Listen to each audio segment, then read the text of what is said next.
राम राम हरे हरे हरे कृष्णा कृष्णा कृष्णा हरे हरे हरे राम राम राम हरे हरे। हरे कृष्णा कृष्णा हरे हरे हरे राम राम राम हरे हरे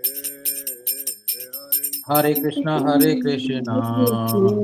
कृष्णा कृष्णा हरे हरे हरे राम राम राम हरे हरे। जय गौरानिताय जय गौरानिताय गौरानिताय जय गौरानिताय जय गौरानिताय जय गौरानित्याय गौरानिताय जय जय गौरानित्याय गौरानिताय जय गौरानिताय गौरानिताय जय गौरानिताय जय गौरानित्याय जय गौरानित्याय गौरानित्याय जय गौरानित्याय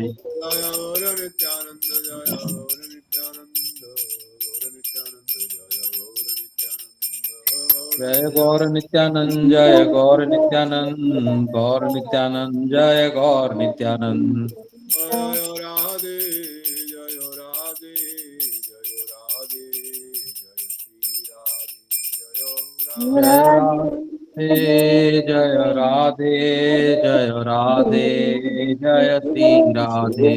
राधा रानी की जय महारानी की जय राधा रानी की जय महारानी महारानी की जय राधा रानी की जय महारानी की जय राधा रानी की जय महारानी महारानी की जय बोलो वरसाने वाली की जय जय जय बोलो बरसाने वाली की जय जय जय।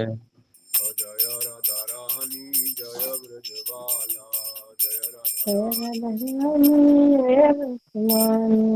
जय श्याम सुंदर जय नंद लाला जय श्याम श्याम सुंदर जय नंद लाला राधे राधे जय जय श्री राधे राधे राधे जय जय श्री राधे राधे राधे जय जय श्री राधे राधे राधे राधे जय जय श्री राधे राधे जय राधे जय राधे जय श्री राधे जय जय राधे राधे श्री राधे जय राधे जय राधे श्री जय श्री राधे राधे।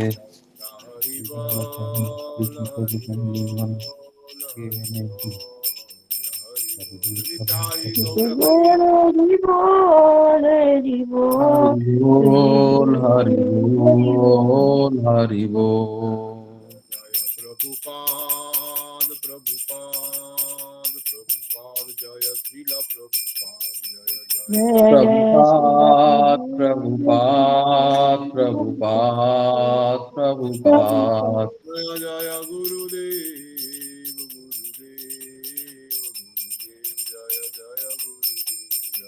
गुरुदेव गुरुदेव जय जय गुरुदेव गुरुदेव गुरुदेव जय जय गुरुदेव।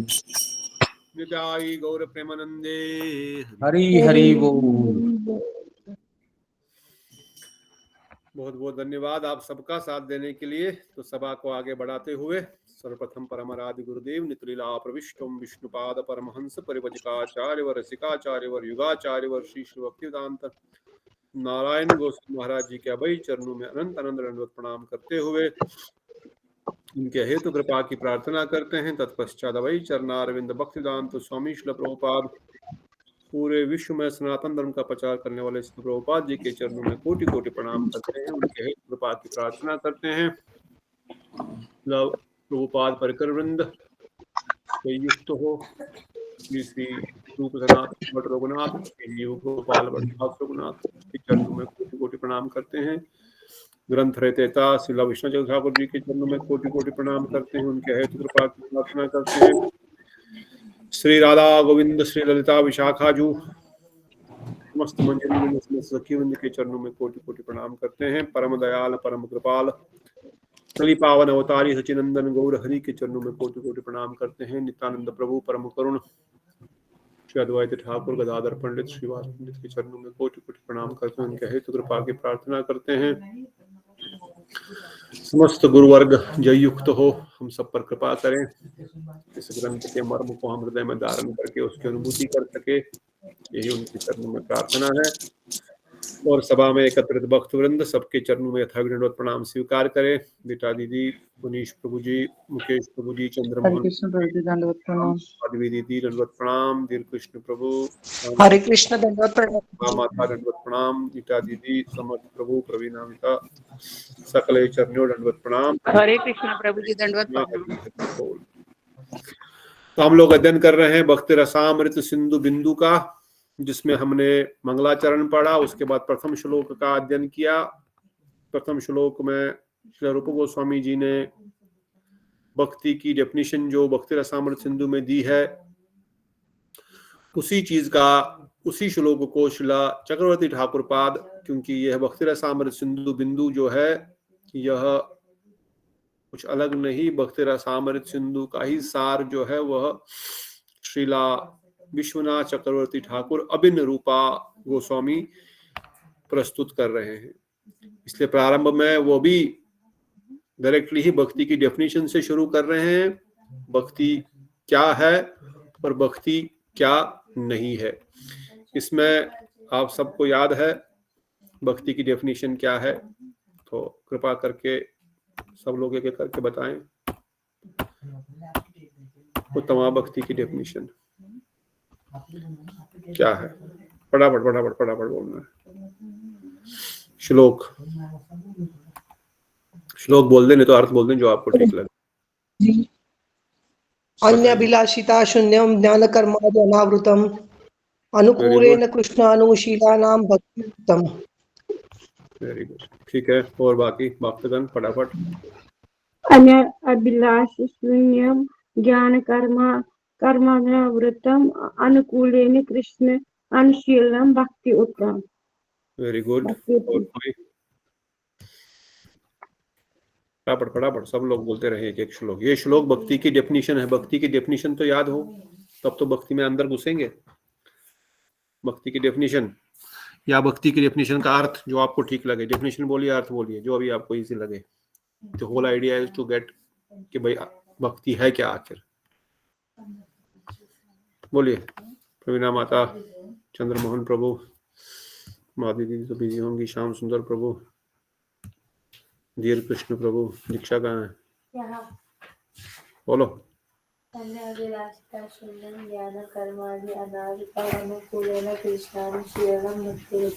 ठीक है। रुक्मणी देवी बोलिए। मतलब बताना है। रुक्मणी देवी नहीं बोल सकते। गौरांग भी नहीं। अर्थ बताओ फटाफट, जोर से। किसी को आवाज आ रही है दीक्षा की? उसकी गला खराब है। गला खराब है तो मोबाइल को सामने रखो और बोलो। दीक्षा की आवाज नहीं आ रही, ठीक है, दूसरा कोई बोलेंगे। श्री कृष्ण को सुख करने की अतिरिक्त समस्त प्रकार की अभिलाषों से रहित, ज्ञान कर्मादि के द्वारा अनावृत, एकमात्र श्री कृष्ण की प्रीति के लिए ही कायिक, मानसिक और वाचिक समस्त चेष्टाओं और भाव के द्वारा तेल धरावत उच्च चित्र गति से जो कृष्ण का अनुशीलन अर्थात कृष्ण की सेवा की जाती है, और उसे उन समस्त चेष्टाओं उत्तम भक्ति कहते हैं। आई मीन बस धीर कृष्ण वो बस में है, कोई बात नहीं, बस में भी बोल सकते हैं, हमको क्या फर्क पड़ता है। हम बस की आवाज भी सुनेंगे। हम भी बस में जाते हैं। माँ मुकेश को वो बाइक पे जा रहे हैं। ठीक है बेटा माता, आपने तो पढ़ लिया, पर इसको अर्थ बता दो फटाफट, हमको दूसरे श्लोक में जाना है। 2 दिन से हम एक ही श्लोक पे हैं। प्रतिभा माता जी अर्थ बता दो। माधवी दीदी, प्रवीणा दीदी, कोई भी 2-3 वक्त अर्थ बताएंगे तो मैं आगे बढ़ूंगा। श्याम सुंदर कृष्ण के सुख के लिए, मतलब जो काम हमने करना है कृष्ण के सुख के लिए करना है। और मतलब सब जो भी हम कार्य करेंगे कृष्ण के लिए ही करना है। ठीक है, ये तो एक पार्ट हो गया। इसमें 4 पार्ट है। अन्य अभिलाषता शून्यम ज्ञान कर्म आदि अनावृतम अनुकूलेन कृष्ण अनुशीलनम। आपने सबसे लास्ट वर्ड बताया कृष्ण अनुशीलनम, कृष्ण के लिए करना है। ये तो हो गया एक पार्ट। ये तो इस श्लोक के 4 पार्ट में एक पार्ट है, बाकी तीन पार्ट मिसिंग है। ज्ञान कर्मादि अनावृतम का मतलब है कि जिसको अपने स्वरूप का ज्ञान हो गया है और जो अपने स्वरूप में स्थापित होकर सेवा कर रहा है, तो उस समय भगवान की भगवत्ता से उनकी सेवा ढकनी नहीं चाहिए। ठीक है, मतलब उसका भगवान है, इसके लिए उसका असर उनकी सेवा पे नहीं होना चाहिए। जो भी संबंध हमने प्रस्थापित की है ठाकुर जी के साथ, वो संबंध में हमने सेवा करनी चाहिए। ठीक है, हो गया दूसरा पार्ट। फिर भी 2 पार्ट बाकी है। कहते हैं कृष्ण के अलावा कोई और अभिलाषा नहीं होनी चाहिए, कृष्ण के दास्य, कृष्ण प्रेम के अलावा। दीक्षा की आवाज आई किसी को? नहीं, किसी को नहीं आई लग रहा, कोई बोल नहीं रहा। अन्य अभिलाषता शून्यम, अन्य अभिलाषा क्यों, अब अन्य अभिलाषा अन्य क्यों बोला गया? चलो इसका उत्तर दे दो। दूसरी कोई भी अभिलाषा, कृष्ण प्रेम के सिवा दूसरी कोई भी इच्छा वो नहीं रखनी चाहिए हमने। सर्व अभिलाषा बोल देते ना, तो फिर कृष्ण का अभिलाषा तो नहीं है ना। तो फिर कृष्ण प्रेम की अभिलाषा तो सर्व अभिलाषा में तो वो भी चली जाएगी ना।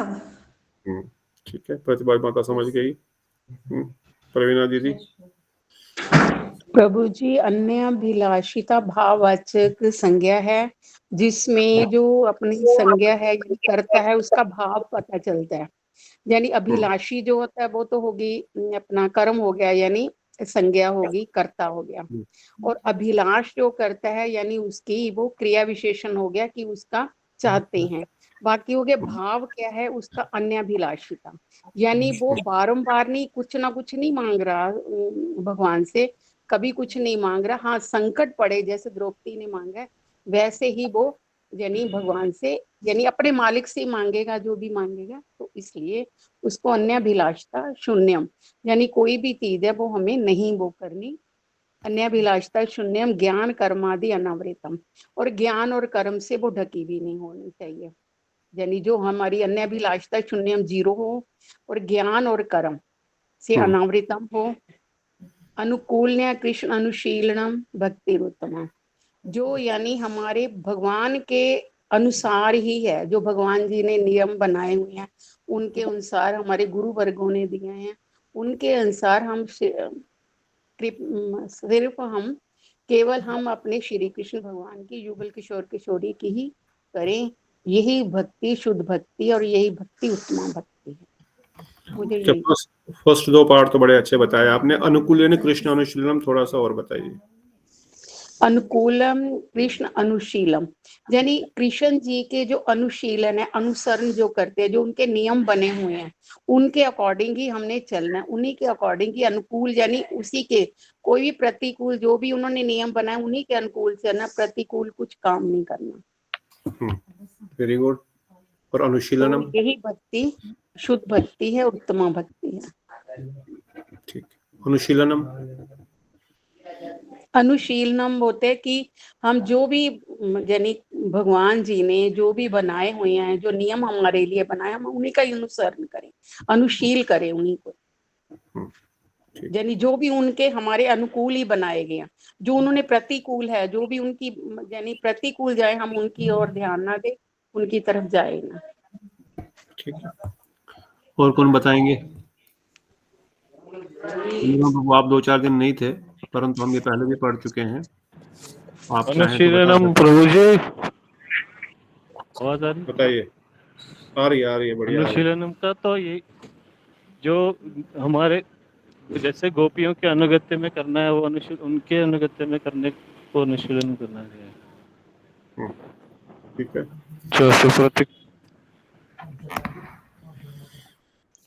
अनुशीलन का मीनिंग बताना है। अनुकूलेन अनुशीलनम, अनुकूलेन जो कि कृष्ण के अनुकूल हो, हित में हो, और अनुशीलन जो कि हम गंभीर रूप से जो निरंतर प्रयास करते हैं। ये समझा दो। इसमें अतिव्याप्ति और अव्याप्ति से अनुशीलनम अनुकूल नहीं, अनुशीलन समझा दो।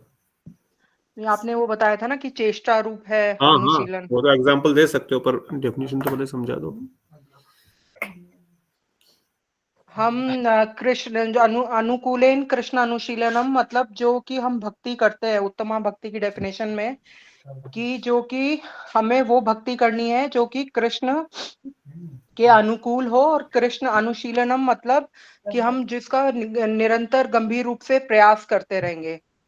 तो जैसे कि इसमें यशोदा मैया का है कि यशोदा मैया जैसे दूध का उफान आता है तो वो कृष्ण को झट से अपनी गोद से उतार देती हैं, दूध पिलाना बंद कर देती हैं, तो इससे कृष्ण थोड़े रुष्ट हो जाते हैं।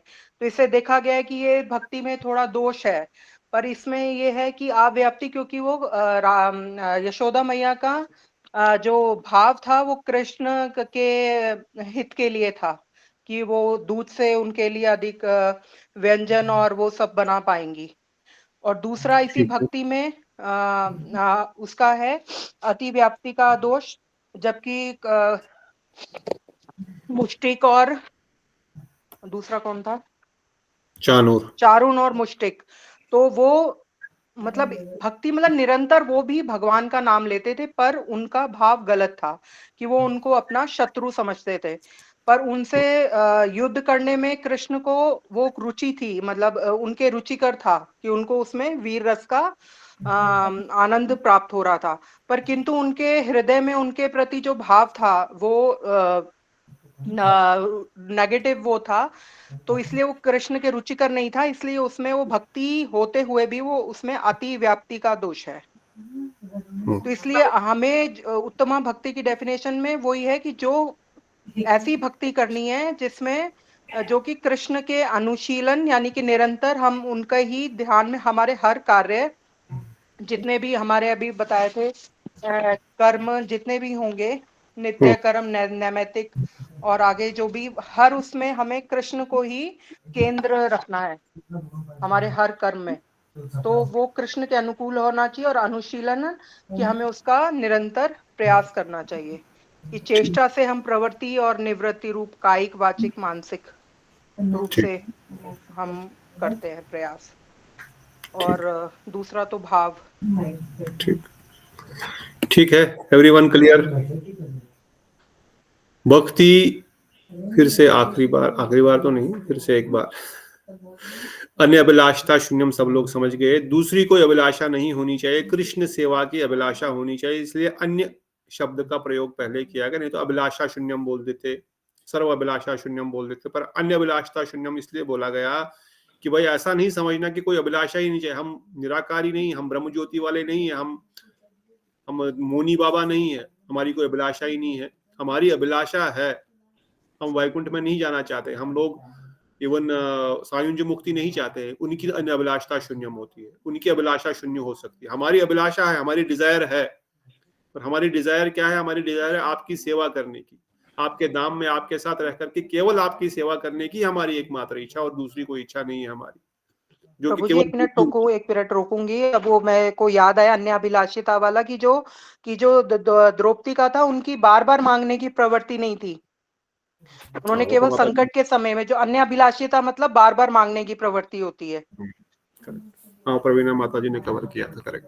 अच्छा, मैं तब ठीक है प्रभु जी। तो माता जी ने जैसे, दीदी ने जैसे बोला, अन्य अभिलाषिता शून्यम, पहले तो कोई दूसरी अभिलाषा चाहिए, वो दूसरी अभिलाषा नहीं चाहिए, एक अभिलाषा अवश्य चाहिए।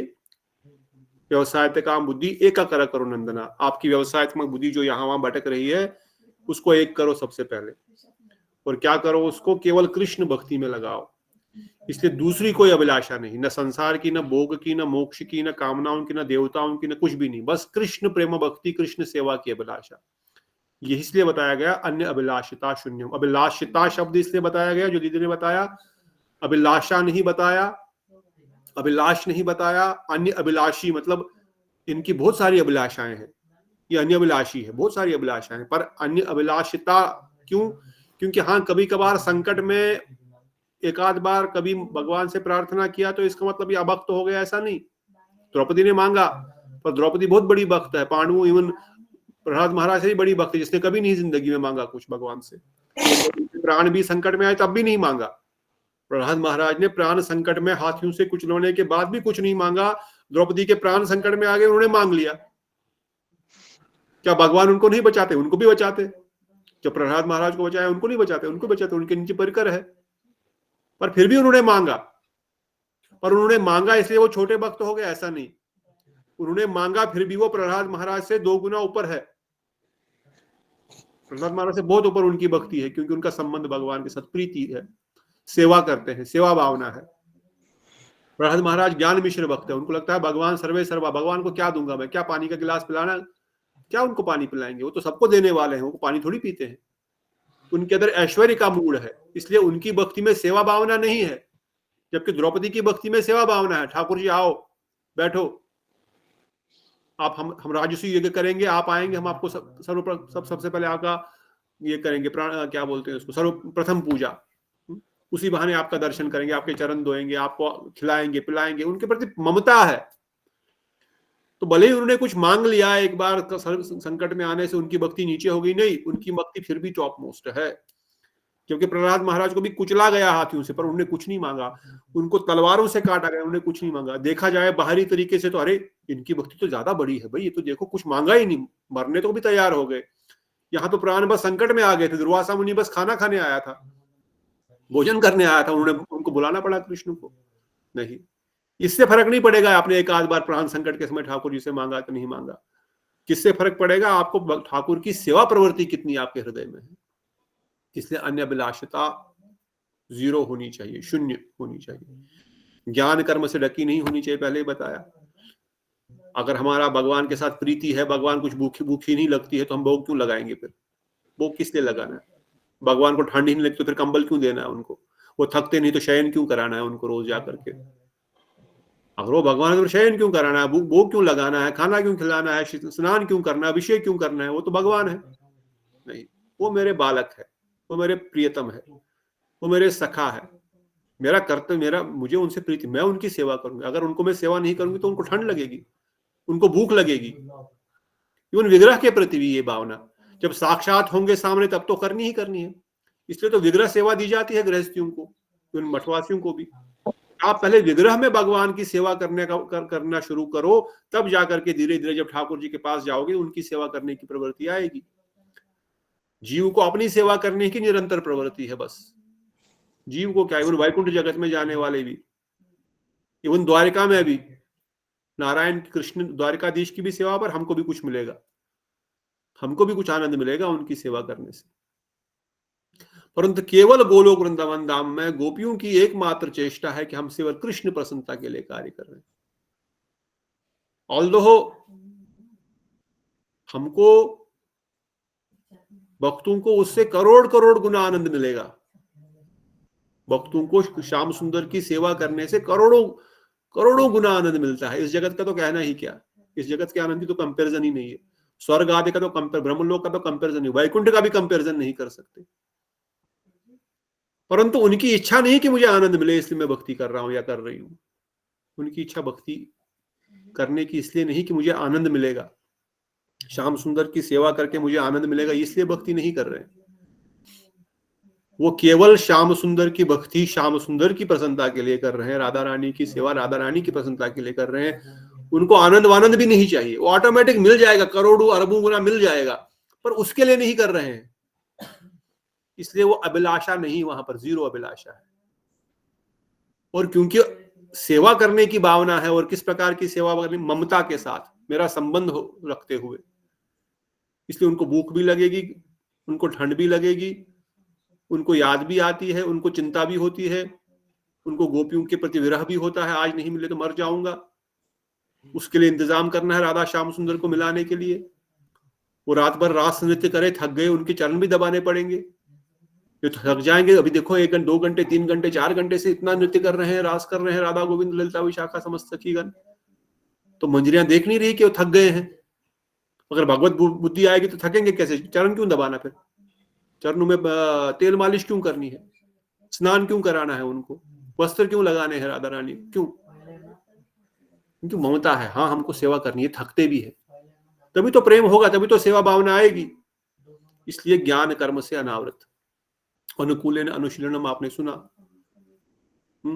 अनुकूल होनी ही चाहिए। अनुकूल मतलब उनकी खुशी के लिए होना चाहिए, पर खुशी के लिए खाली खुशी हो गई इसलिए नहीं, उनके प्रतिकूल भी होनी चाहिए। उनके आनंद के साथ साथ उनके आनंद के साथ साथ उनका हितकर भी होना चाहिए वो विचार। खाली आनंद मिलेगा ही नहीं चलेगा, हित भी होना चाहिए। और इसलिए अनुकूलन अनुशीलनम के लिए क्या करना पड़ेगा? मन से, वचन से, कर्म से, तीनों तरीके से 2 चीजें करनी पड़ेंगी। जो भगवान के संबंध में कर्म से, उसको हम लोग मन से क्या करेंगे? चिंतन करेंगे। वचन से क्या करेंगे? कीर्तन करेंगे। और शरीर से क्या करेंगे? सेवा करेंगे। यह हो गया प्रवृत्ति मूलक। निवृत्ति के लिए क्या करेंगे? मन से कोई भी गलत विचार नहीं सोचेंगे, वचन से कोई भी गलत शब्द नहीं बोलेंगे, और शरीर से कोई भी गलत कार्य नहीं करेंगे। बस विशेष रूप से जो लास्ट पॉइंट इसमें बताए, अनुकूलन शब्द में जब हम रागानुगा भक्ति का विचार करते हैं, रागानुगा भक्ति के विचार अनुसार अनुकूलन शब्द का अर्थ है राधा रानी के अनुगत्य में करना है। रस पर व्याख्या में वर्णन किया गया, हमारी सारी चेष्टाएं, अनुशीलन मतलब चेष्टा, हमारी सारी चेष्टाएं, हमारे सारी सेवाएं राधा रानी के अनुगत्य में होंगी। राधा रानी की प्रसन्नता के लिए रूप मंजरी के अनुगत्य में होगी, ललिता जी के अनुगत्य में होगी, राधा रानी की सेवा होगी। यही अनुकूलता है। दूसरा, अमितो राधिका पक्षपाती सदा, मैं तो राधा रानी का पक्षपाती हूं, दूसरे से मुझे कोई लेना देना नहीं है। चैतन्य महाप्रभु मतम इदम अन्यत्र ना परे, महाप्रभु का मत है आराध्य भगवान विजय चैतन्यम तद्नामम वृंदावनम विराकारिक उपासना वजूद वर्गेन कल्पिता श्रीमद् भागवतम पुराण अमलम प्रेमोपमर्तो महान श्रीमन चैतन्य महाप्रभु मतम इदम। ये महाप्रभु का मत है, दूसरे और मत मेरा प्रणाम स्वीकार करें, हम महाप्रभु के मत को ही जानते हैं। हमारे आराध्य ब्रजेंद्र नंदन है, श्याम सुंदर है, राधा रानी है, और किस तरह उनकी उपासना की जाए जिस प्रकार ब्रज गोपियों ने की। ब्रज गोपियों ने जो उपासना श्याम सुंदर की वही उपासना हम करेंगे, अर्थात हम ब्रज गोपियों के अनुगत्य में करेंगे। और राधा रानी का एक नाम अनुकूला भी है, ये शास्त्र वचन है। इसलिए अनुकूलन अनुशीलन मतलब राधा रानी के अनुगत्य में ही हमारी चेष्टाएं हैं, इसके अतिरिक्त दूसरी हमारी कोई चेष्टा नहीं है।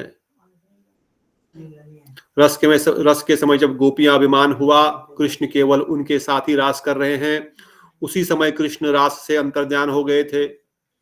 जब गोपियों ने अपनी अपनी चेष्टा से उन्हें ढूंढने का प्रयास किया तो किसी को मिले नहीं, और जब मिले तो कृष्ण नारायण के रूप में खड़े थे, चतुर्भुज नारायण के रूप में खड़े थे।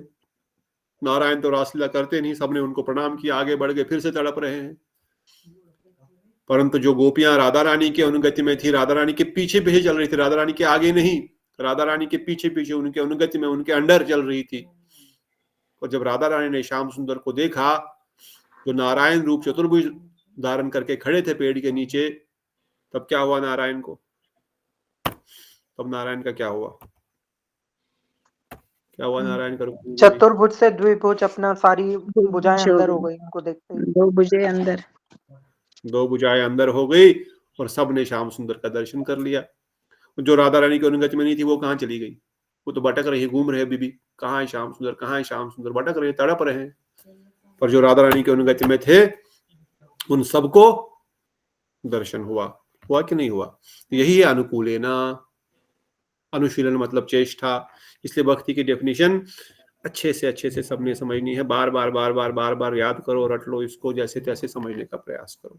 तो श्री रूप गोस्वामी जी ने प्रथम श्लोक में यही वर्णन किया और गुरुदेव ने इन्हीं पॉइंट्स को एक्सप्लेन करते हुए प्रतिकूल, अनुकूल, प्रवृत्ति मूलक, निवृत्ति मूलक इन्हीं वचनों को प्रस्तुत किया है। कोई प्रश्न नहीं?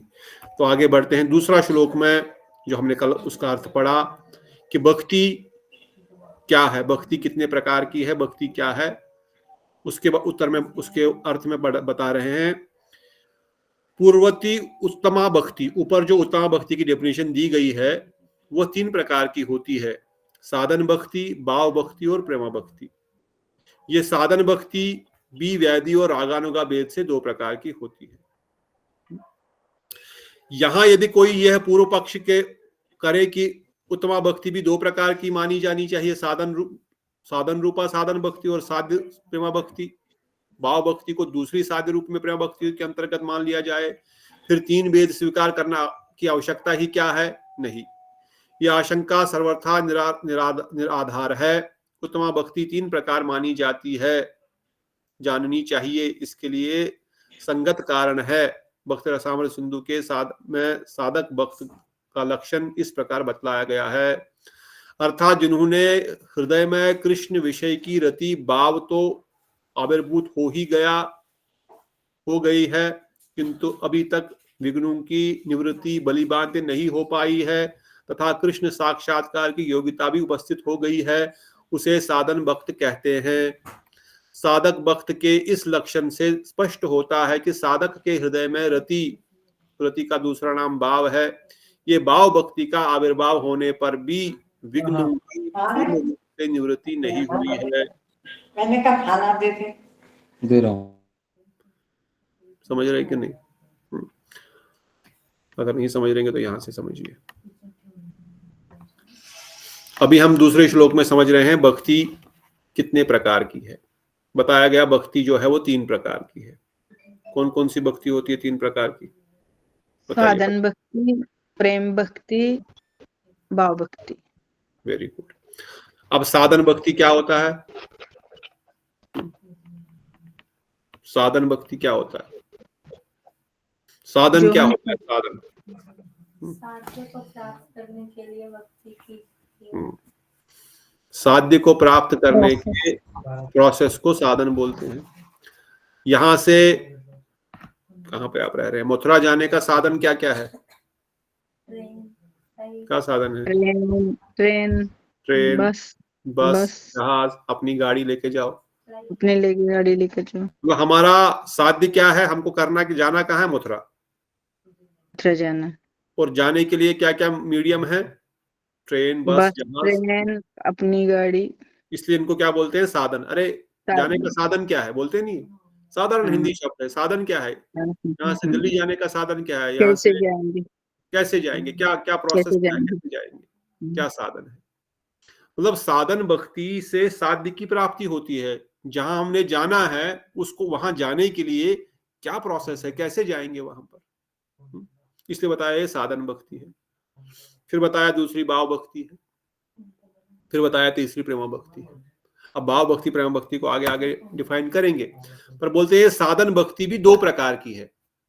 2 प्रकार से आप मथुरा जा सकते हैं। कैसे जा सकते हैं? फास्टेस्ट रूट 2 प्रकार से। हाँ, कैसे जा सकते हैं? तो ही अगर 2 हमको फास्टेस्ट रूट चुनने हैं मथुरा जाने के लिए, या अपने घर से या जहां भी आप रह रहे हैं, तो कैसे जा सकते हो आप? जाना तो प्रैक्टिकली पड़ेगा। फ्लाइट से जा सकते हैं, नहीं तो ट्रेन से जा सकते हैं, बाकी तो थोड़ा स्लो ही हो जाएंगे ना। इसलिए बताया गया साधन भक्ति 2 प्रकार की होती है। कौन कौन सी होती है? वैदिक और रागानुगा। ये 2 रास्ते हैं। आपको अपने साध्य को प्राप्त करने के 2 रास्ते हैं, या वैदी या रागानुगा। और साथ ही साथ यहां पर बता रहे हैं इस स्लाइड में पर्टिकुलरली कि साधन भक्ति करने से क्या होगा, क्या लक्षण दिखेंगे। तो बोलते हैं साधन भक्ति करने से 2 लक्षण आएंगे। जो साधन भक्ति जो ही हम प्रारंभ करेंगे, जो ही हम अपनी साधना शुरू करेंगे, आदो साधो भजन क्रिया शुरू करेंगे। Bhajan kriya is in one of the activity before sadhana. साधन की पहली स्टेज है भजन क्रिया। भजन नहीं, भजन क्रिया। भजन is separate, bhajan kriya is separate.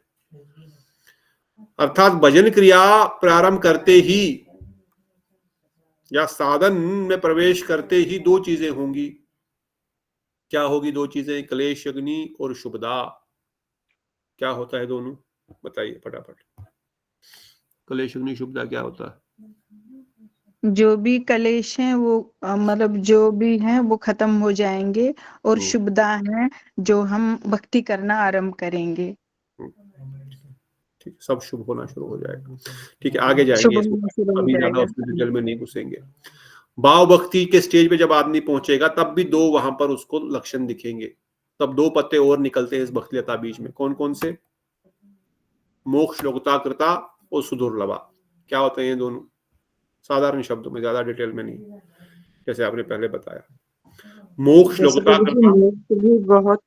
मोक्ष भी बहुत उस स्टेज में लघु छोटा लगने लगता है, और सुदुर्लभा जो भाव भक्ति है, मतलब जो भक्ति है वो बहुत दुर्लभ है, उसका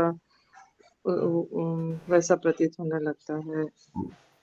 ये दो चीजें भाव भक्ति में प्रारंभ हुआ। प्रेमा भक्ति में क्या होगा? प्रेमा भक्ति में दो और पत्ते आएंगे इस भक्ति लता बीज के, इस पेड़ के, अर्थात दो और लक्षण दिखने लगेंगे। क्या होंगे? कृष्ण आकर्षणी चेषा और साधारण विशेष आत्मा। क्या होगा इसमें? क्या होता है ये? कृष्ण कार्षिणी तो शुद्ध भक्ति, जो कि भाव भक्ति है। कृष्ण शुद्ध भक्ति जो कृष्ण को आकृष्ट करने का ये एकमात्र साधन है, कि कृष्ण सर्वाकर्षक है। और शायद ये विशेष आत्मा जब हम तभी प्रवेश करते हैं भाव भक्ति में जब संवित और आलादनी शक्ति का समावेश हमारे इसमें होता है, तब वो तो ठीक है, पर प्रेमा भक्ति के ये दो लक्षण जो है, इसका क्या अर्थ है? मतलब वो आनंद प्राप्त करती है जब ये विशेष आत्मा, वो तो तब भाव हम भक्ति में स्वतः आ गया। ही मतलब दिव्य आनंद, हमें कोई प्रयास नहीं करना पड़ता। भाव भक्ति में आ गया। ठीक है, माधवी दीदी बताओ, बताइए। प्रभु जी, ये कृष्ण आकर्षणी चषा मतलब कि वो कृष्ण को भी आकर्षण करती है। जो जब प्रेम भक्ति प्राप्त होते हैं तो कृष्ण भक्त के मतलब पीछे चलते हैं, क्योंकि वो कृष्ण को भी आकर्षण करता है जब प्रेम भक्ति आता है तो। और सदानंद में विशेषात्मा ये जो जब जैसे हमने पढ़ा था कि संबित और लादनी का वो है, मतलब जो दोनों का जो मिक्सचर है, हाँ समावेश। मिक्सचर है, तो वो जब प्रकट होती है तभी एक्चुअल तभी भक्ति मतलब प्रेम भक्ति प्रकट होती है। तो ये मतलब ये इंडिकेशन आता है तब भक्त के हृदय में जब ये प्रेम भक्ति प्रदान होती है तो संबित और लादिनी का सार उनके हृदय में प्रकट होता है।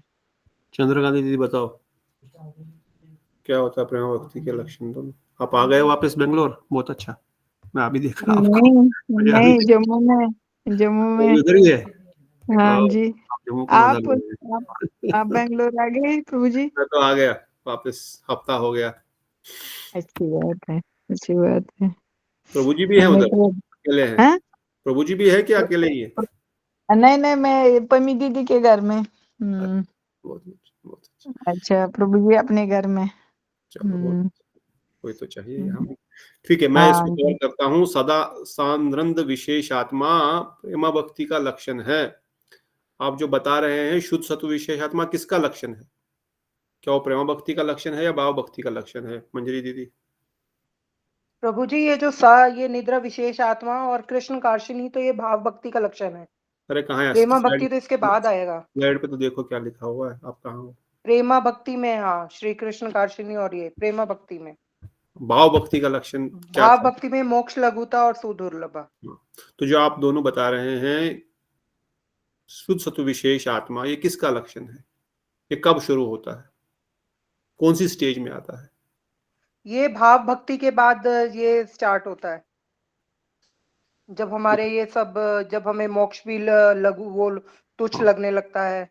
वो तो ठीक है प्रभु जी, मतलब बताइए। जैसे मैंने पता नहीं, मैं रॉन्ग भी हो सकती हूँ प्रभु जी, लेकिन मैंने परम गुरुदेव के एक लेक्चर में और दूसरे भक्तों से भी यही सुना था कि जैसे भाव भक्ति में कहते हैं कि जो प्रेम सूर्यांशु साम्य भाव, क्योंकि वो प्रेम रूपी सूर्य का प्रथम किरण है, तो तब वो भाव भक्ति का स्टेज है, जबकि मतलब अभी सूर्य उदय तो मतलब नहीं हुआ है, लेकिन उसका प्रथम किरण आया है, तो वो भाव भक्ति में आता है। लेकिन जब मतलब शुद्ध सत्व विशेषात्मा ही मतलब जब व्यक्ति के हृदय में आता है, तभी मतलब वो प्रेम भक्ति उदय होता है, सूर्य रूपी प्रेम भक्ति उदय होता है। ये मुझे ऐसा सुना है, ऐसा लग रहा है, लेकिन मैं गलत हो सकती हूँ प्रभु जी।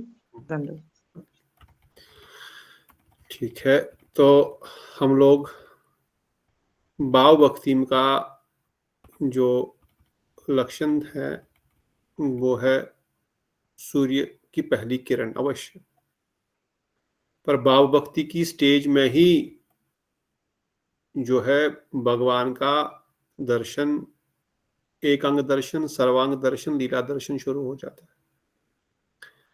वो तब तक संभव नहीं है जब तक जीव के अंदर शुद्ध सत्व विशेष का प्रवेश नहीं हो। तो शुद्ध सत्व विशेष का प्रवेश, वो पहली किरण ही शुद्ध सत्व विशेष है। साधारण विशेष आत्मा, यहां पर वो पूरी रूप से घनीभूत हो जाता है। जो पहली किरण थी, जो कि शुद्ध सत्व विशेष का एंट्रेंस था, यहां पर वो घनीभूत हो गया है प्रेम भक्ति में। क्योंकि प्रेम भक्ति की जो स्टेज है वो तो जीव धारण कर ही नहीं सकता ना, ये शरीर तो धारण नहीं कर सकता। उसके लिए तो गोपी देह वृंदावन में श्याम सुंदर के इस जगत में कहीं पर जन्म लेना पड़ेगा ना, यस और नो। इसलिए उस स्टेज में ही प्रेम भक्ति की प्राप्ति होती है, उससे पहले प्रेम भक्ति की प्राप्ति नहीं होती है। अगर फिर से समझ नहीं आया तो इधर भी जा सकते हैं।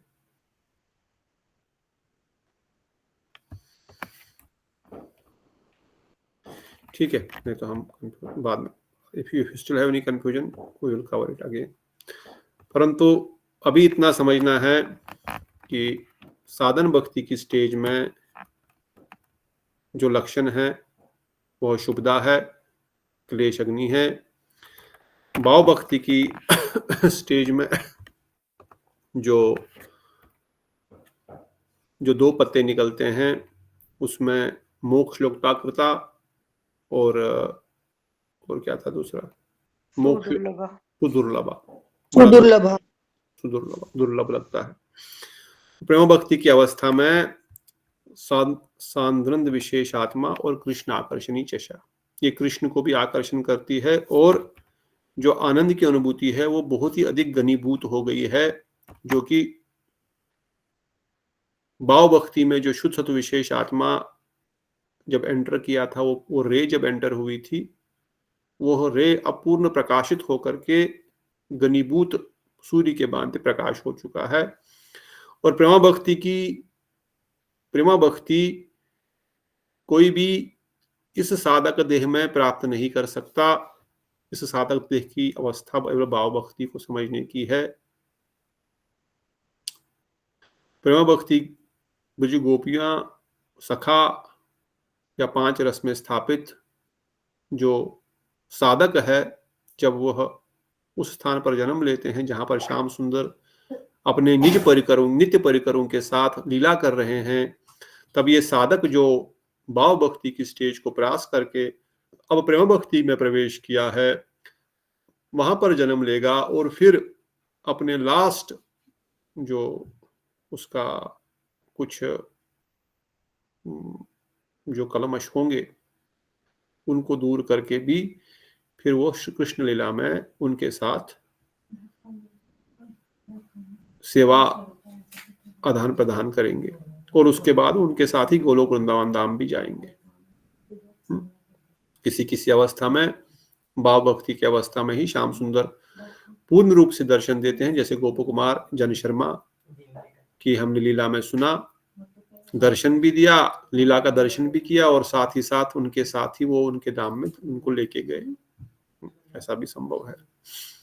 तो इसलिए अब प्रश्न गुरुदेव यहाँ पर उठाए थे कि कई लोग कहते हैं कि साधन भक्ति और भाव भक्ति तो एक ही है, क्योंकि साधन भक्ति के द्वारा भाव भक्ति प्राप्त होती है और ब्रह्म भक्ति प्राप्त होती है। तो साधन भक्ति और साध्य भक्ति कर दो, दोनों साध्य है। उसके लिए गुरुदेव वर्णन करते हैं नहीं, क्योंकि भाव भक्ति की स्टेज में अनर्थ निवृत्ति हुई है, अभी अभी इसकी शुरुआत हुई है। परंतु प्रेम भक्ति में किसी प्रकार से कोई कलमश नहीं है। और ये जो साधन भक्ति है, इसके द्वारा जो हम लक्ष्य प्राप्त कर रहे हैं प्रेम भक्ति, वह अलग वस्तु है। साध्य और साधन एक नहीं हो सकता, और दोनों साधनों में अंतर है। और जो डेफिनेशन के अनुसार साधन भक्ति की डेफिनेशन में जो क्लेश अग्नि, शुभदा, मोक्ष, लुप्ता, कृता, सुदुर्लभा, जो भक्ति रसायन सिंधु में श्री रूप गोस्वामी वर्णन कर रहे हैं, उसके लक्षणों के अनुसार साधन भक्ति क्लेश हरणी, मतलब साधन भक्ति के समस्त क्लेशों का नाश हो जाता है। अब कौन से क्लेश नाश हो जाते हैं? कोई सोचेगा मेरा खुद ही बैंक में पैसा आ जाएगा, मुझे जॉब करने की जरूरत नहीं पड़ेगी। ऐसा नहीं होने वाला। मेरे को करोड़पति बन जाऊंगा, छप्पड़ फाड़ के पैसे गिरने लगेंगे, ऐसा नहीं होने वाला। क्लेश हरणी, कौन से क्लेशों का हरण होता है? पहले समझो क्लेश क्या है, बताया फिर इसलिए उन्होंने। क्लेश है पाप, पाप का बीज और अविद्या। अर्थात जब साधन भक्ति प्रारंभ करेंगे, गुरुपद आश्रय ग्रहण किया, दीक्षा ले लिया, और दीक्षा के बाद हमने नाम जप और जो भी सेवा हमने प्रारंभ कर रहे हैं, नाम कर रहे हैं, कथा सुन रहे हैं, कीर्तन सुन रहे हैं, मठ में आ रहे हैं, सेवा कर रहे हैं, अब हमने साधन करना प्रारंभ, भजन क्रिया प्रारंभ किया। भजन क्रिया प्रारंभ करते ही क्लेश हरनी हो जाएगी, प्रोसेस शुरू हो जाएगी। क्लेशों का हरण का प्रोसेस शुरू हो जाएगा। अर्थात क्या शुरू हो जाएगा? पाप कटना शुरू हो जाएगा, पाप का बीज भी खत्म हो जाएगा, अविद्या खत्म हो जाएगी। ज्ञान आ रहा है, इतना सुन रहे हैं, अब हम पाप कर्म नहीं करेंगे और आगे अविद्या दूर हो रही है। बट ये कोई दीक्षा लेते ही एकदम से हो जाएगा? हो भी सकता है। दीक्षा काले शिष्य करे आत्मसमर्पण, अगर पूर्ण समर्पण है, सर्व से अर्पण कर दिया तो एकदम जीरो हो जाएंगे सबके सब। जिस मात्रा में हमारा सरेंडर है, उसी मात्रा में श्याम सुंदर उसको स्वीकार करेंगे। और जिस मात्रा में हम अपने नीति धर्म, नैमित्तिक धर्म और काम्य धर्म, कायिक जितनी हमारी कामनाएं हैं, उनको भोग करने की जितनी मात्रा में प्रवृत्ति है, उतनी मात्रा में हमको पाप और पाप का बीज और पुण्य का भोग करना पड़ेगा। अर्थात जब तक हमारे हृदय में कामनाएं हैं, तब तक हमको पाप पुण्य का भोग तो करना पड़ेगा। परंतु हाँ, जो ही भजन क्रिया प्रारंभ किया, जो ही साधन भक्ति शुरू हो गई, पाप का बीज और अविद्या ये नाश होना शुरू हो जाता है। अब पाप भी आपने डिफिनेशन सुना, पाप क्या है? दो प्रकार का, प्रारब्ध और अप्रारब्ध। जो भी हमने कर्म किए हैं पूर्व जन्मों में और इस जन्म में भी कर रहे हैं, वो दो प्रकार से हमारे बैंक बैलेंस में आ रहे हैं। एक प्रारब्ध के रूप में, एक अप्रारब्ध के रूप में। प्रारब्ध मतलब इस जन्म में जो हम बैंक बैलेंस लेके आए हैं अपने पाप पुण्य का, वो प्रारब्ध कर्म है। जो हमारा बाकी वहां पर भी पड़ा हुआ है, वो अप्रारब्ध है, वो आगे मिलने वाला है। इसलिए हमने जिस परसेंटेज में इस शरीर में कितना हम धारण कर सकते हैं पापों को, पापों के फल को या सुख को, अगर हमारे पास समझो 100 पाप कर्म थे, तो हमने इस जन्म में एक पाप कर्म को भोगने के लिए जन्म लिया है। हमारे पास 100 नहीं, हमारे पास लाखों अरबों पाप कर्म है, अप्रारब्ध कर्म है, संचित कर्म है। तो जो अप्रारब्ध है करोड़ों के बीच में, इस जन्म में हमने 1,00,000, 2,00,000, 4,00,000, 5,00,000 लेकर के आ गए और उनको भोग रहे हैं। कष्ट भी मिल रहा है, सुख भी मिल रहा है, उसी प्रकार से शारीरिक रूप से। परंतु भक्तों के साथ भगवान जब भक्ति साधन करना प्रारंभ करते हैं, इसलिए कई लोग पूछते हैं भक्तों को ही कष्ट क्यों मिलता है? जो पैसे नहीं, जो मांसाहार कर रहे हैं, जो मदिरा पान कर रहे हैं, गलत काम कर रहे हैं, उनका बिजनेस भी फल फूल रहा है, उनको कोई किसी प्रकार से कोई कष्ट भी नहीं हो रहा है, उनको किसी प्रकार से कोई टेंशन भी नहीं है, उनका सब कुछ परफेक्टली चल रहा है। हम भक्ति कर रहे हैं और हमको वही भगवान कष्ट दे रहे हैं, ये कैसा है? तो ये इसलिए भी हो सकता है, इसके दो कारण हो सकते हैं। एक कि भगवान चाहते हैं कि जितने अधिक आपको आगे 100 जन्म लेने वाले हैं, इसी जन्म में खत्म कर दो भाई। क्यों 100 जन्म वेट करोगे मेरे पास आने के लिए, अपने प्रारब्ध कर्मों को काटने के लिए? मैंने आपके पास 1 करोड़ प्रारब्ध कर्म थे, इस जन्म में आप 1 करोड़ में से 1 लाख ही भोग सकते थे, इसलिए मैं तुमको ये शरीर दिया था। अब तुम भक्ति कर रहे हो, भक्ति मार्ग में आ गए हो, भक्ति मार्ग में चल रहे हो, 1 लाख में से तो 99,000 तो मैंने वैसे ही माफ कर दिए, अब 1,000 ही तुमको भोगने पड़ रहे हैं। पर 1,000 भोगोगे तो बाकी समय क्या फिर सुख दुख को सुख कौन भोग करोगे? नहीं, बेटर है जो बाकी 1 लाख तुम लेके, जो 99 लाख वहां पड़े हुए थे, उनको लेना शुरू कर दो, खत्म कर दो जितना जल्दी हो सके, बाकी भी लो। 2 लाख मतलब आप अपने जो बैंक बैलेंस 1 करोड़ का था उसको इसी जन्म में खत्म करो भाई, पूरा ही खत्म कर दो। हाँ जी, मुझसे नहीं हो पाएगा इतना सारा एक साथ, ठीक है, 10 जन्म 15 जन्म 20 जन्म और ले लो, फिर करो, पर साधन तो शुरू कर दिया ना। नहीं, मैं तुमको शक्ति दूंगा, तुम कर सकते हो, ले लो, इसी में खत्म कर दो इस बार में, ठीक है, आई एम रेडी। कष्ट अधिक हो सकता है, कष्ट अधिक हो सकता है, परंतु भगवत धाम जाने का जो 100 जन्म लेने पड़े थे, या 1000 जन्म लेने पड़ते, या 10 जन्म लेने पड़ते, वो खत्म हो जाएंगे। तो जिस मात्रा में, इसीलिए भक्तों को लगता है कष्ट बढ़ गया, कष्ट बढ़ा नहीं। आपके पूर्व जो संचित कर्म थे, जो अप्रारब्ध कर्म थे, भगवान ने वो भी, जिसके लिए आगे 100 जन्म लेने पड़ते, या 1000 जन्म लेने पड़ते, या 1,00,000 जन्म लेने पड़ते, भगवान ने इसी जन्म में उनको भी देकर के खत्म करवा रहे हैं। भाई मेरे पास धाम में आना चाहते हो, हाँ जी, आपकी सेवा करना चाहता हूँ, हाँ जी, पर ये कर्म तो किए हैं, अनादिकाल से करते आ रहे हो, आपका ही खाता है, कोई दूसरा तो भोग नहीं सकता, आपको ही भोगना पड़ेगा।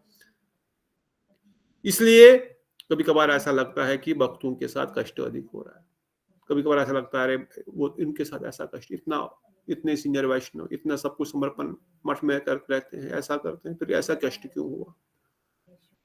यही कारण है, भगवान उनको इसी जन्म में अपने भगवत धाम लेना चाहते हैं, इसलिए शीघ्र अतिशीघ्र उनके पाप कर्म या अपरारब्ध कर्म जो भी है खत्म हो जाए। इसलिए अब पाप का कारण क्या है? वासनाएं। पाप क्यों होता है? हमारे अंदर जो डिजायर है उसके कारण हम कुछ गलत काम करते हैं, इसलिए हमको पाप भोगना पड़ता है। अपरारब्ध पाप हमने ऑलरेडी डिस्कस किया, जो कि अभी तक हमने नहीं भोगा है, जो कि हमारे खाते में है। और भक्ति से ऑटोमेटिकली ही अपरारब्ध कर्म भी नाश हो जाते हैं। अपरारब्ध कर्म भी भक्ति से खुद ब खुद नाश हो जाता, मतलब जो बैंक बैलेंस वहां पे रखा था वो खत्म होना शुरू हो जाता। हाँ, जैसे मैंने पहले बताया, 1 लाख भोगना था, भगवान ने 99,000 खत्म कर दिया, 1000 भोग लो, आगे बढ़ो। परंतु अब 1000 तो भोग लिया था, फिर दोबारा कष्ट क्यों आया? नहीं, जो ऊपर पड़े थे बाकी 99 लाख, उसमें 1 लाख और आ गया ना, उसमें 1 लाख और आ गया, तो उसमें से भी 99,000 माफ कर दिया, 1000 भोगो, अभी 98 लाख रह गए अपरारब्ध, फिर उसमें से 1 लाख और आ गया। तो अल्टीमेटली मे बी हमने 2 लाख भोगे, मुझे 1 लाख ही भोगना था एक्चुअली इस जन्म में, पर मैंने 10 लाख भोग लिए। पर 10 लाख आपने भोगे, पर बाकी 90 लाख तो खत्म हो गए ना अपरारब्ध ऑटोमेटिकली। इसलिए भक्त रसामृत सिंधु में ही, भागवतम में ही रूप गोस्वामी वर्णन करते हैं कि जिस प्रकार प्रज्वलित अग्नि से लकड़ियों का जलकर भस्म कर देती, उसी प्रकार है उद्धव मेरी भक्ति से पूर्व संचित समस्त पापों को नष्ट कर देती है। ऐसा कोई हमारी थ्योरी नहीं है, बस हम यहाँ पर कथा बोल रहे हैं या हमारे गुरु वैष्णव बोल रहे हैं, बस नहीं। स्वयं भगवान उद्धव जी को वर्णन करते हैं, जो ही कोई साधन भक्ति प्रारंभ करता है और जिस प्रकार से लकड़ियों के गट्ठे में आग लगाता तो कैसे सुआ बन जाता है, सूर हो जाता है, उसी प्रकार से मेरी भक्ति भी पूर्व संचित कर्मों को नष्ट कर देती है। इसे नष्ट कर देती है, जला करके राख कर देती है। इसलिए पाप का ये बताया गया। प्रारब्ध कर्म ऑलरेडी डिस्कस्ड, जो हम पूर्व जन्म में जो संचित थे उसमें से कुछ खाता हम लेकर के आए हैं और उनको भोग कर रहे हैं अभी इस जन्म में। जो प्रारब्ध है। किसी को कहीं जन्म मिलता है, किसी को अच्छे घर में मिलता है, किसी को धन संपदा मिलती है, किसी को नहीं मिलती है, सब प्रारब्ध है। हम बोलते हैं प्रारब्ध, क्या करो, रास्ते में चल रहे कुत्ता काट गया, कुछ नहीं किया था, प्रारब्ध था जी। चलते चलते पैर फिसल गया, क्या था, प्रारब्ध था जी। हमने ना किसी को कुछ किया, ना किसी ने हमारे साथ कुछ किया। ये प्रारब्ध कर्म हम इस प्रकार से भोगते हैं। अब यहाँ पर बहुत सारा डिटेल है जो हमने पहले डिस्कस किया था। भक्तों का जब तक प्रारब्ध कर्म नहीं होता तब सुख दुख क्यों आता है। अब जब भक्तों का भगवान ने बताया प्रारब्ध नष्ट करके सुख दुख क्यों आता है, इसके 2 उत्तर बताए। जो अभी पूरे भक्त नहीं हुए, जो साधन काल में है, उनको तो भोगना पड़ेगा, परंतु जो शुद्ध भक्ति की अवस्था पे हो चुके हैं उनको भगवान आनंद प्रदान कर उनको उनका एक एग्जाम्पल सेट करने के लिए। और क्योंकि जो भक्त बन गया उसको शारीरिक सुख दुख की अनुभूति तो होगी नहीं, अंदर से तो कोई होगी नहीं ना। जैसे पिछली बार हम कथा परशु महाराज जी का वर्णन करते, मुनि महाराज जब तबीयत ठीक नहीं थी, बीमार थे, तो तब हम किसी ने तो मुझे फोन किया, शायद श्रीनिवास प्रभु या कोई, तो महाराज कैसे, कोई तो फोन पे बात कर रहा था, तो महाराज जी का इस शब्द मुझे भी याद रहा हमेशा। महाराज बोले उनको, बोलो महाराज फर्स्ट क्लास है, महाराज को कुछ नहीं है, महाराज का शरीर ठीक नहीं है, बाकी महाराज तो फर्स्ट क्लास है। भले ही साधारण शब्द है, मगर इसकी ग्रेविटी और को अगर सुनेंगे, इसकी गंभीरता से अगर विचार करेंगे, महाराज अपने आप और अपने शरीर को अलग मान चुके हैं ऑलरेडी। हमको नहीं पता, हमको अभी हमारा शरीर हमें एक ही लग रहा है, पर महाराज अपने आप को और अपने शरीर को अलग मान चुके, इसलिए बोल रहे हैं मेरे को कुछ नहीं हुआ है, जो मैं हूं महाराज, जो मैं जीवात्मा हूं, उसको कुछ नहीं प्रॉब्लम है, वो फर्स्ट क्लास है। मतलब अंदर फर्स्ट क्लास भजन चल रहा है, नाम कथा कीर्तन बढ़िया चल रहा है, सब आनंद में है, पर बाहर से शरीर में कष्ट है, बीमारी है। तो ये अनुसंगिक फल है। It is just to in one way, या तो उस जीवात्मा के द्वारा, उस लीला के द्वारा या उस एपिसोड के द्वारा भगवान उस भक्त का यशोगान करना चाहते हैं। अगर वो शुद्ध है, शुद्ध भक्ति की अवस्था को प्राप्त कर चुका है या भाव भक्ति की अवस्था में आ गया है, नहीं तो हाँ, अभी तक उनका पूर्ण रूप से कर्मों का, अपरारब्ध कर्मों का खाता नहीं खत्म हुआ था, फटाफट खत्म कर रहे हैं। यहाँ पर यही एग्जाम्पल दिया गया, नारद मुनि किसी से मिलने गए, अमीर व्यक्ति को भगवान ने बोला आशीर्वाद दो, करोड़ों करोड़ों अरबों जीतो, अरबों कमाओ। और दूसरी एक बुढ़िया थी, उसके घर में कुछ भी नहीं था, वो एक गाय थी। नारद मुनि ने, भगवान ने आशीर्वाद दिया, ये गाय मर जाए तुम्हारी। अरे भगवान ये क्या बोल रहे हो, उसके पास अरबों है, उसको खरबों दे रहे हो, और इसको बोल रहे हो कि गाय भी तुम्हारी है कि वो भी मर जाए। तो भगवान बोले उसको गाय में ही थोड़ी सी आसक्ति है, ये मर जाएगी तो पूर्ण रूप से शरणागति होकर के मेरे पास आ जाएगी। उसके पास ऑलरेडी लाखों है, वो निकल ही नहीं पाएगा, वो उनमें इतना मदमत हो चुका है, इतना उन्हीं के कर्मों को और मैं कैसे बढ़ाऊं, और मैं कैसे अपना बिजनेस बढ़ाऊं, और मैं अपना कैसे धन संपदा बढ़ाऊं, जबकि उसके पास पता है मैं 10 पीढ़ियां आराम से खा सकती है, मैं भजन कर सकता हूं, परंतु नहीं, मुझे तो और किस लिए भाई और चाहिए। जब हमने डिसाइड किया कि इतना काफी है हमको भजन करने के लिए, या मैंने अपने जो भी, then why I am putting efforts, जहां पर मुझे एफर्ट्स नहीं लगाने, वही समय में और नाम करूं, कुछ प्रचार करूं, कुछ सेवा करूं, कुछ तो करूं भक्ति संबंधी विषयों के ऊपर। इसलिए ठीक है, ऐसे भक्तों को भगवान बोलते ठीक है, लगे रहो। इसलिए अगर शरीर प्रारब्ध कर्मों का पिंड है, फिर प्रारब्ध कर्म नष्ट होने पर शरीर नष्ट क्यों नहीं होता, ये भी हमने डिस्कस किया था। अगर शरीर प्रारब्ध कर्मों का पिंड है और प्रारब्ध कर्म नष्ट होने पर शरीर नष्ट क्यों नहीं होता। शरीर जब एक शुद्ध भक्त के सारे प्रारब्ध खत्म हो गए तो शरीर भी उसी समय खत्म हो जाना चाहिए। बोलते नहीं, ऐसा नहीं करते हैं। क्यों? क्योंकि उनका शरीर दिव्य हो जाता है लोक कल्याण के लिए, दूसरों को शिक्षा देने के लिए। इस जगत में वो फिर भी रहते हैं जब तक उनकी इच्छा होगी रहने की, पर उस समय वह किसी के डिपेंडेंट नहीं है, वो अपनी इच्छा से रह सकते हैं। इसलिए भक्ति से प्रारब्ध कर्म नाश हो जाते हैं। पद्म पुराण में भी इसका वर्णन किया गया है। अप्रारब्ध पूर्व जन्मों के संचित पाप, उदाहरण 1 कुंटल चावल, ये जो एग्जाम्पल दिया गया था हमने सुना था। कूट या पाप भी अप्रारब्ध, कूट, बीज और प्रारब्ध।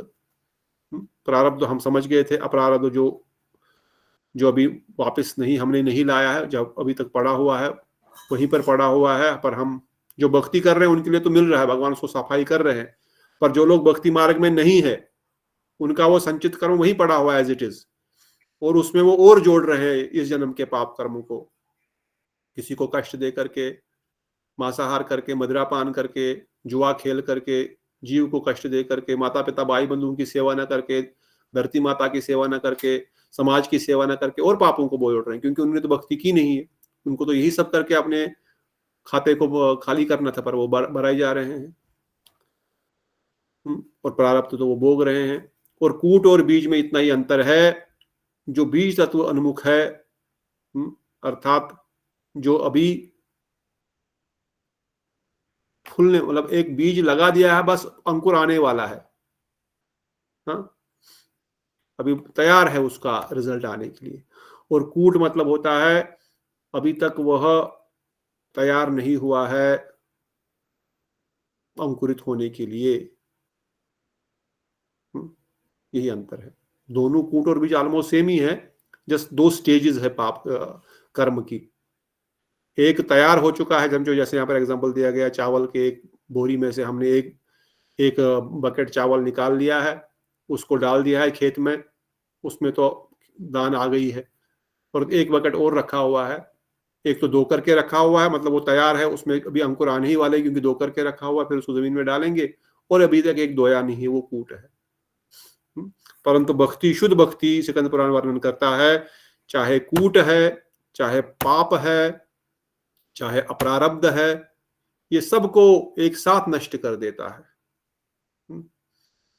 खाली पाप का जो बीज है, बीज को नाश करने की शक्ति केवल शुद्ध भक्ति में है। साधन भक्ति की अवस्था में पाप बीज कुछ न कुछ अवस्था में रह ही जाता है, क्योंकि पाप करने की वासना जब तक हमारे अंदर है तब तक हमको पाप होता रहेगा। और तीसरा था पाप बीज और अविद्या, कलेश अग्नि। कलेश के 3 एग्जाम्पल, 3 प्रकार थे। अविद्या मतलब नॉट नोइंग, अनित्य वस्तु को नित्य समझना, अपवित्र को पवित्र समझना, जो हमने डिस्कस किया था भक्ति रसामृत सिंधु माधुर्य कादम्बनी में। जो अनात्म वस्तु है, जो मरणशील है, उसको हम नित्य समझते हैं, जो अपवित्र है उसको हम पवित्र समझते हैं। इसी को अविद्या बोला गया है। और अविद्या के कारण ही हम पाप करते हैं, क्योंकि सही चीजों की हमको जानकारी नहीं है, हम गलत को सही मानते हैं और निरंतर अपना समय उसमें बर्बाद कर देते हैं। हम सही को गलत मानते हैं, लगता है हमको इसमें आनंद मिलेगा, इसमें बड़ा मजा आएगा, और हम दुख भोग रहे हैं। हम संसार के इंद्रिय भोग में आनंद को ढूंढ रहे हैं। यही अनित्य, जो सच नहीं है, जो झूठ है, उसको सच समझ रहे हैं। जब गीता में भगवान बता गया ये दुखालयम है, तो दुखालयम है भाई, क्यों अननेसेसरी अपना टाइम बर्बाद कर रहे हो यहाँ पर सुख ढूंढने के लिए? वही एनर्जी, वही टाइम भगवत भजन में लगाओ, और जेल से बाहर निकलो, दुखालय से बाहर निकल के वैकुंठ में जाओ, जहां कुंठ नहीं है वहां पर जाओ भाई। पर अविद्या है, कोई जानता नहीं, इसलिए करते जा रहा है।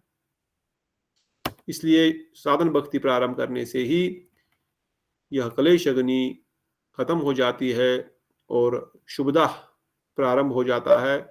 शुभदा भी 4 प्रकार का है, उसमें से जगत के समस्त प्राणी संतुष्ट हो जाते हैं, समस्त प्राणियों का अनुराग प्राप्त हो जाता है, दया धर्म समस्त सदुगुण उस जीव के अंदर आने शुरू हो जाते हैं, और इन्हीं गुणों का तात्पर्य है समस्त सुखों की प्राप्ति। अर्थात कौन से सुख की प्राप्ति? वैश्विक सुख नहीं, बाह्य सुख, ऐश्वर्य सुख, सबकी प्राप्ति होती है, मगर इसका मतलब वो विशेष सुखों में लिप्त हो जाएगा, ऐसा नहीं। तो इस प्रकार से यह जो साधन भक्ति के जो ये लक्षण है, जिनको हमने संक्षेप में सुना, और गुरुदेव भी यहाँ पर यही वर्णन कर रहे हैं।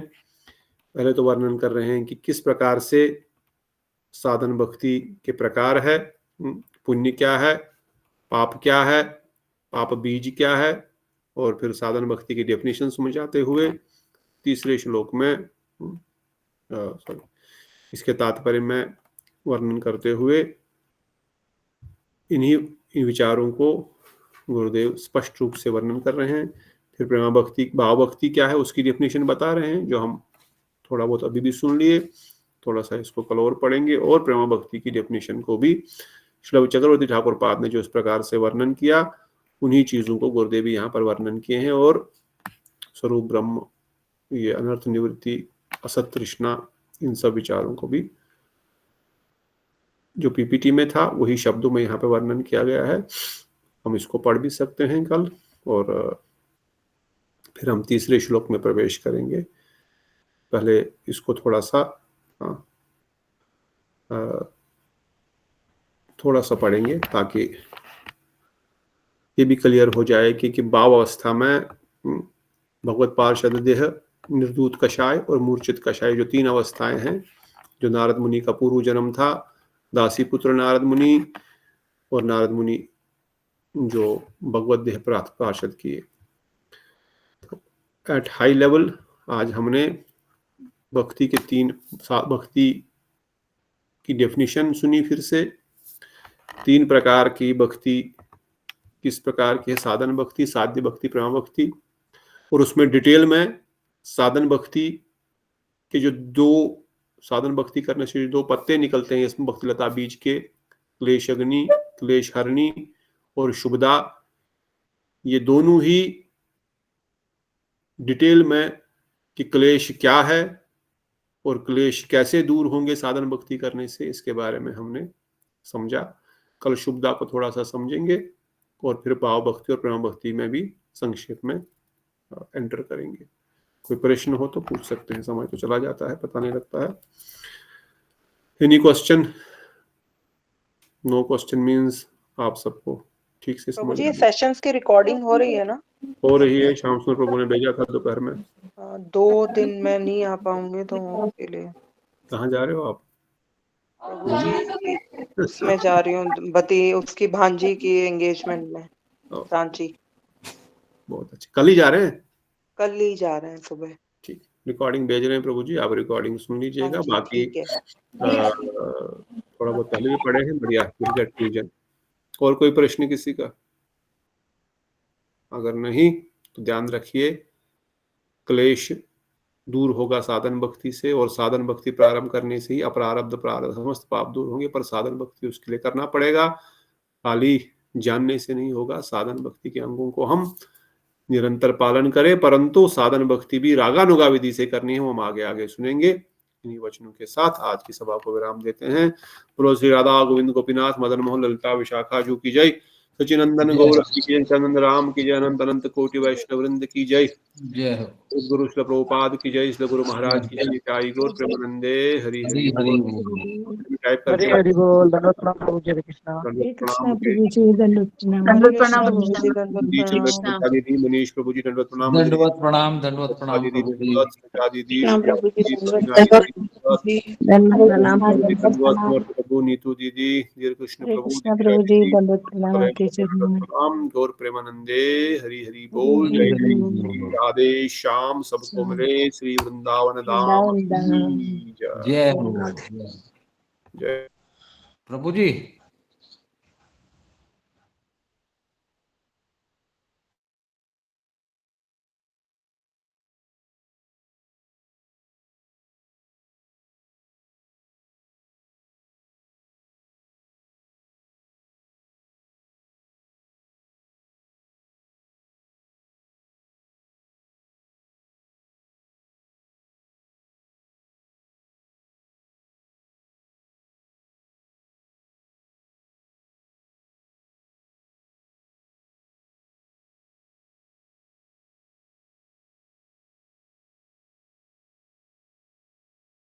खत्म हो गई कथा, जाओ अभी घर।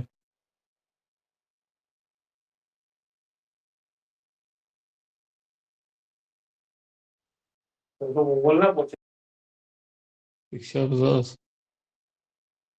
खत्म हो गई है। आप घर पहुंच गए? अभी पहुंच रहा हूँ। आपकी बस तो इतनी शांत है, फिर आप क्यों बोल रहे थे आई एम इन बस?